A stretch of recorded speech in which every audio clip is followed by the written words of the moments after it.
eu escolhi uma parábola para fazer o meu sermão. E a parábola ela tá em João, né? O Evangelho de João 12, 24 ao 26.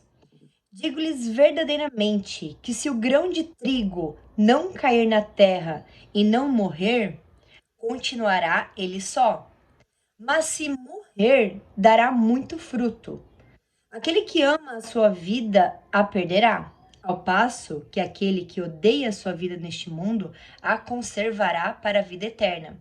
Quem me serve precisa seguir-me, e onde estou, o meu servo também estará.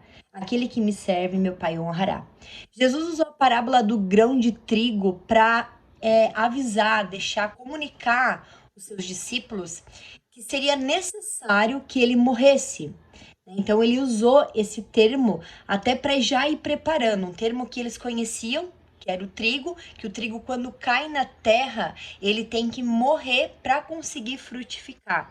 Então Jesus usou essa parábola para explicar que era necessário, enquanto Jesus estivesse na terra, ele ia morrer para poder frutificar, honrar, ressurgir e sentar no trono ao lado de Deus. E com essa parábola, a gente também trazendo para nossa realidade, Deus, ele quando ele nos chama para algum propósito que ele tem em nós, primeiro a gente precisa morrer o nosso lado humano. Enquanto nós vivemos nessa terra, nós sabemos que nós somos pecadores. Porém, durante a caminhada, algo em nós precisa ser entregue para que o poder e a glória de Deus apareça em nós. Aqui nessa parábola, Jesus fala, né? Quem me serve precisa seguir-me. E onde estou, o meu servo também estará. Então, nós, para sermos usados conforme Deus quer, nós precisamos entender que algo a gente precisa entregar para nós, né? Deus entregou o seu filho amado, mas com certeza a cada um de nós tem algo que precisa ser entregue. Eu vou dar um exemplo de José. José teve um sonho para se tornar um governador, né, do Egito. Porém, ele, quando sonhou, é muito legal, né? Sonhar, eu vou ser governador, né? Como Jesus ressurgiu e ressuscitou e está sentado ao lado do trono de Deus. Porém, José, quando ele sonhou que ia ser, né, que os irmãos, a família se prostrar diante dele, ele não sabia que algo ia ter que morrer nele.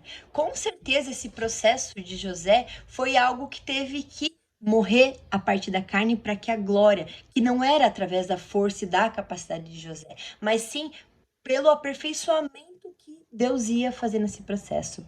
Então a gente entende, trazendo para o nosso contexto, que Deus ele tem um propósito, tem um chamado para cada um de nós. Porém, quando ele nos chama para ser nosso servo, nós temos que entender que de primeiro momento a gente precisa renunciar, a gente precisa entregar, a gente precisa morrer. E o que é esse morrer? Não é morrer fisicamente, de início, né? Mas sim morrer para o que eu quero, para os meus sonhos, para minha vontade, para saber o que ele quer de mim. Que no tempo oportuno ele vai nos usar, a glória dele vai brilhar em nós. Até porque a própria palavra de Deus fala que não se acende uma luz e coloca embaixo. Então, Deus ele quer nos colocar em lugares onde a gente faça a diferença. Porém, como José fez a diferença?